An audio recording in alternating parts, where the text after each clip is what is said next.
Hello दोस्तों, दर्द भरी हिंदी कहानियाँ में आप सभी का बहुत बहुत स्वागत है। आगे बढ़ने से पहले यदि आपको यह कहानी पसंद आए तो प्लीज़ वीडियो को लाइक करें, शेयर करें और हमारे चैनल को सब्सक्राइब करना ना भूलें। तो चलिए बिना देर किए कहानी की शुरुआत करते हैं। कभी कभी हालात इंसान को ऐसे मोड़ पर ले आते हैं कि वह समझ ही नहीं पाता कि अब क्या करे, किस ओर जाए। कुछ ऐसा ही हुआ था शालिनी के साथ। एक पल में कितना कुछ बदल गया था उसकी ज़िंदगी में। काश आज उसने सुबह चुपके से सुभाष की बातें न सुनी होती। वह किसी से मोबाइल पर कह रहा था, हाँ हाँ डियर, मैं ठीक 5 बजे पहुंच जाऊंगा नक्षत्र होटल। वैसे भी अब तो सारा वक्त आपके ख्यालों में गुजरेगा। कहते हुए ही सुभाष ने फ़ोन पर ही मुस्कुराकर कहा तो शालिनी का दिल तड़प उठा। शालिनी मानती थी कि सुभाष ने उसे साधारण मध्यम वर्गीय परिवार से निकालकर शान और शौकत की पूरी दुनिया दी। गाड़ी, बंगला, नौकर चाकर, कपड़े, जेवर, भला किस चीज़ की कमी रखी। फिर भी वह आज स्वयं को बहुत बेबस, लाचार और टूटा हुआ महसूस कर रही थी। वह बेसब्री से 5 बजने का इंतजार करने लगी ताकि नक्षत्र होटल पहुंचकर हकीकत का पता लगा सके, खुद को एतबार दिला सके कि यह सब यथार्थ है, महज वहम नहीं, जिसके आधार पर वह अपनी खुशियां दांव पर लगाने चली है। 4:45 बजे ही वह होटल के गेट से दूर गाड़ी खड़ी करके अंदर रिसेप्शन में बैठ गई। दुपट्टे से अपना चेहरा ढक लिया और काला चश्मा भी लगा लिया ताकि सुभाष उसे पहचान न सके। ठीक 5 बजे सुभाष की गाड़ी गेट पर रुकी। स्मार्ट नीली टी शर्ट व जींस में वह गाड़ी से उतरा और रिसेप्शन की तरफ बढ़ गया। वहां पहले से ही एक लड़की उसका इंतजार कर रही थी। दोनों पुराने प्रेमियों की तरह गले मिले, फिर हाथों में हाथ डाले लिफ्ट की तरफ बढ़ गए। शालिनी की आंखें भर आई, उसका कंठ सूखने लगा। उसे महसूस हुआ जैसे वह फूट फूट कर रो पड़ेगी। थोड़ी देर डाल से टूटे पत्ते की तरह वहीं बैठी रही, फिर तुरंत स्वयं को संभालती हुई उठी और गाड़ी में बैठ गई। घर आकर औंधे मुंह बिस्तर पर गिर पड़ी। देर तक रोती हुई सोचती रही कि किस मोड़ पर उसने क्या गलती हो गई जो सुभाष को यह बेवफाई करनी पड़ी। वह स्वस्थ है, खूबसूरत है, अपने साथ साथ सुभाष का भी पूरा ख्याल रखती है, इतना प्यार करती है उसे। फिर सुभाष ने ऐसा क्यों किया? हमेशा की तरह शालिनी ने स्वयं को संभालने और दिल की बातें करने के लिए पारुल को फ़ोन लगाया, जो उसकी सबसे प्रिय सहेली थी। उससे वह हर बात शेयर करती। शालिनी की आवाज़ में झलकती दुख व कंपन को एक पल में पारुल ने महसूस कर लिया। फिर घबराए स्वर में बोली, शालिनी सब ठीक तो है? परेशान क्यों लग रही हो? शालिनी ने रूंधे गले से उसे सारी बातें बताई तो पारुल ठंडी सांस लेती हुई बोली, हिम्मत ना हार, मैं मानती हूँ जिंदगी कई दफ़ा हमें ऐसी स्थितियों से रूबरू कराती है जहाँ हम दूसरों पर क्या खुद पर भी विश्वास खो बैठते हैं। तू नहीं जानती, मैं खुद इस खौफ में रहती हूँ कि कहीं मेरी जिंदगी में भी कोई ऐसा शख्स ना आ जाए जिसके लिए प्रेम की कोई कीमत ना हो। मैं घबराती हूँ ठगे जाने से, प्यार में कहीं पछतावा हाथ ना लगे। शायद इसलिए अपने काम के प्रति ही समर्पित रहती हूँ। शायद तो ठीक कह रही है पारुल, मगर मैं क्या करूँ? मैंने तो अपनी जिंदगी सुभाष के नाम समर्पित की थी। ऐसा सिर्फ तेरे साथ ही नहीं हुआ है शालिनी, तुझे याद है स्कूल में हमारे साथ पढ़ने वाली नीलम? पारुल बोली, कौन वह जिसकी माँ हमारे स्कूल में क्लर्क थी? हाँ हाँ वही। अब वह भी किसी स्कूल में छोटी मोटी नौकरी करने लगी है। कभी कभी माँ को किसी काम में मदद की ज़रूरत होती है तो मैं उसे बुला लेती हूँ।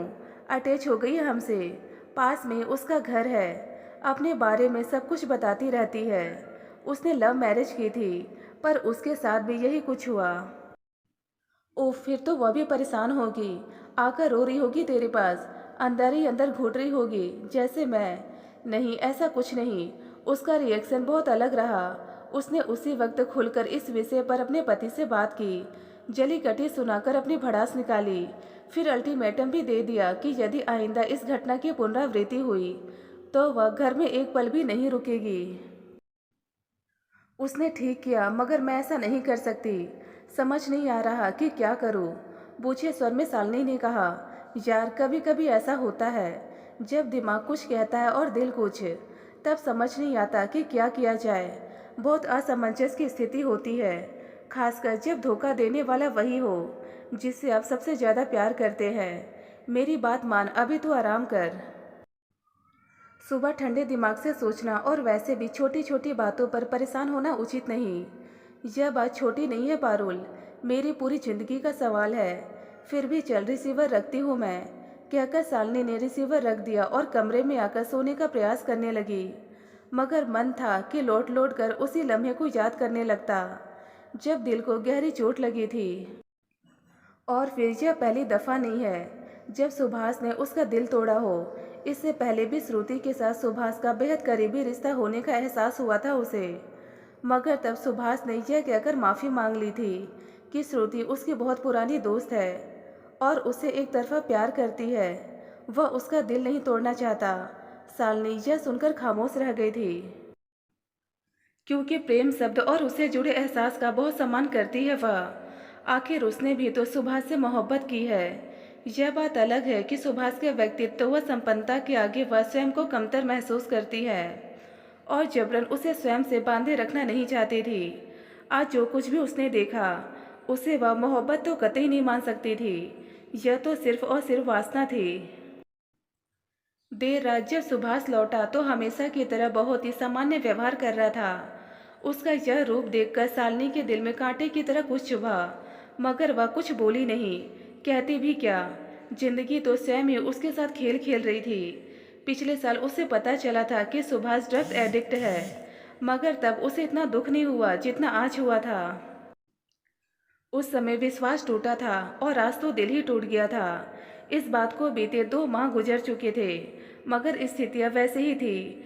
शालिनी खामोशी से सुभाष की हरकतों पर नजर रख रही थी। सुभाष पहले की तरह अपनी नई दुनिया में मगन था। कई दफ़ा शालिनी ने उसे रंगे हाथ पकड़ा भी, मगर वह पूरी तरह बेशर्म हो चुका था। उसकी एक नहीं 2-2, 3-3 महिलाओं से अफेयर चल रहा था। शालिनी अंदर ही अंदर इस गम से घुटती जा रही थी। एक बार अपनी माँ से फ़ोन पर इस बारे में बात करनी चाहिए तो माँ ने पहले ही उसे रोक दिया। वे अपने रईस दामाद के खिलाफ कुछ भी सुनने को तैयार नहीं थी, उल्टा उसे ही समझाने लगी। इतनी छोटी छोटी बातों पर घर तोड़ने की बात सोचते भी नहीं। शालिनी कभी कभी यह सोचकर परेशान होती कि आगे क्या करे।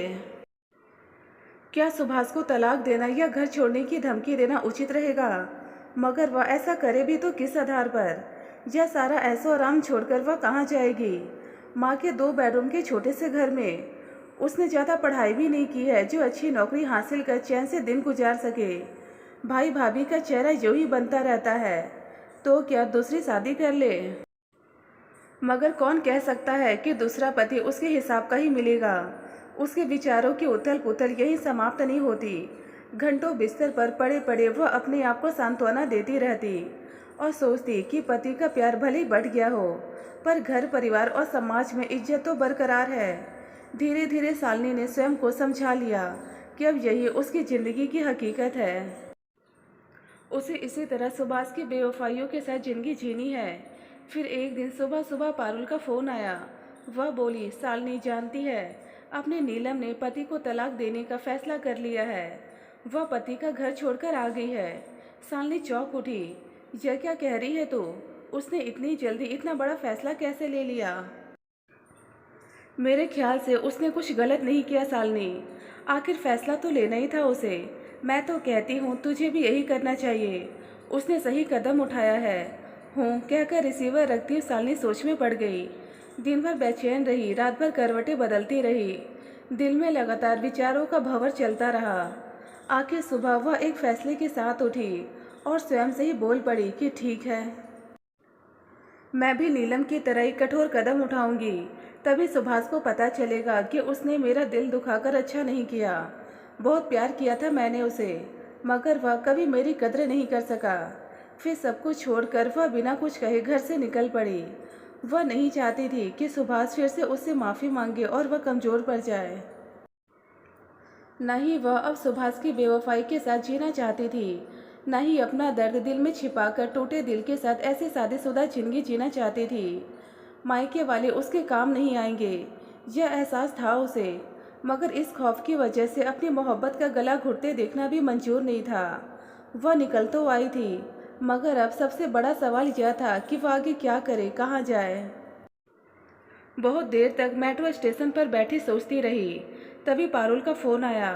कहाँ है? घर पर फ़ोन किया तो सुभाष ने कहा कि तू घर पर नहीं, फ़ोन भी नहीं उठा रही है, सब ठीक तो है? हाँ, मैंने घर छोड़ दिया, रूंधे गले से शालिनी ने कहा। तो यह सुन पारुल सकते में आ गई। बोली, यह बता कि अब जा कहाँ रही है तू? यही सवाल तो लगातार मेरे भी जहन में कौंध रहा है। जवाब जानने को ही मेट्रो स्टेशन पर रुकी हुई हूँ। ज़्यादा सवाल जवाब में मत उलझ, चुपचाप मेरे घर आ जा, पारुल ने कहा। तो शालिनी के दिल में तसल्ली सी हुई। उसको पारुल का प्रस्ताव उचित लगा।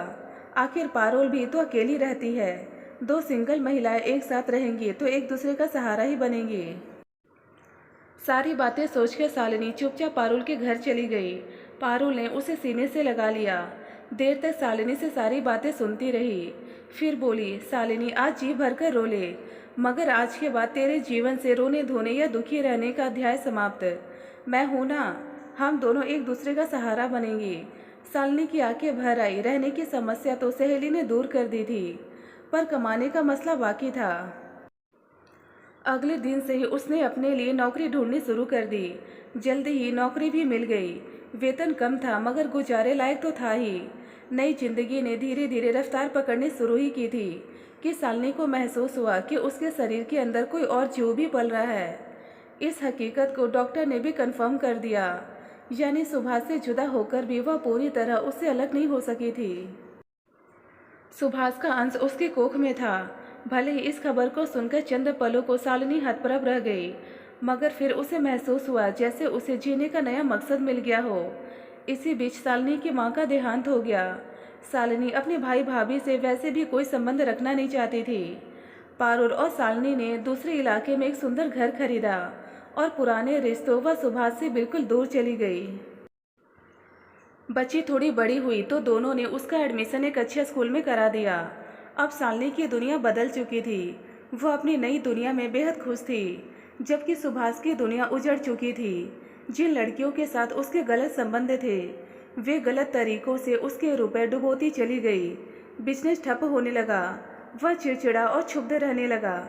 इतने बड़े घर में बिल्कुल अकेला रह गया था। लड़कियों के साथ साथ दोस्तों ने भी साथ छोड़ दिया। घर काटने को दौड़ता। एक दिन वह यूं ही टीवी चलाकर बैठा था कि अचानक एक चैनल पर उसकी निगाहें टिकी रह गई। दरअसल इस चैनल पर सुपर चाइल्ड रियलिटी शो आ रहा था और दर्शक दीर्घा की पहली पंक्ति में उसे शालिनी बैठी नजर आ गई। वह टकटकी लगाए प्रोग्राम देखने लगा। स्टेज पर एक प्यारी सी बच्ची परफॉर्म कर रही थी। वह डांस के साथ साथ बड़ा मीठा गाना भी गा रही थी।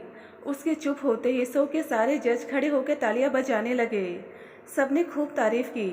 जजों ने बच्ची से उसके माँ बाप के बारे में पूछा तो सारा फोकस शालिनी पर हुआ, यानी यह शालिनी की बेटी है। सुभाष हैरान देखता रह गया। जजों के आग्रह पर शालिनी के साथ उसकी सहेली पारुल स्टेज पर आई। बच्ची ने विश्वास के साथ दोनों का हाथ पकड़ा और बोली, मेरे पापा नहीं है मगर माएँ दो दो है। यही दोनों मेरे पापा भी हैं। सिंगल मदर और सुपर चाइल्ड की उपलब्धि पर सारे दर्शक तालियां बजा रहे थे। उधर सुभाष अपने ही सवालों में घिरा था कि क्या यह मेरी बच्ची है या किसी और की। नहीं नहीं, यह मेरी ही बच्ची है। तभी तो इसने कहा कि पापा नहीं है, दो दो माएँ हैं। पर किससे पूछे, कैसे पता चले कि शालिनी कहाँ रहती है। अपनी बच्ची को गोद में लेकर वह प्यार करना चाहता था, मगर यह मुमकिन नहीं था। बच्ची उसकी पहुंच से बहुत दूर थी। वह बस उसे देख सकता था। सुभाष तो ऐसा बेचारा बाप था जो अपने अरमानों के साथ केवल सिसक सकता था। शालिनी बड़ी गर्व से बेटी को सीने से लगाए रो रही थी। सुभाष हसरत भरी निगाहों से उन्हें निहार रहा था। दोस्तों, यदि आपको कहानी पसंद आए तो प्लीज़ हमें कमेंट बॉक्स में कमेंट कर अपने विचार जरूर बताएं। ढेरों पारिवारिक और शिक्षाप्रद कहानियाँ सुनने और पढ़ने के लिए हमारे चैनल दर्द भरी हिंदी कहानियाँ को जरूर सब्सक्राइब करें। धन्यवाद दोस्तों।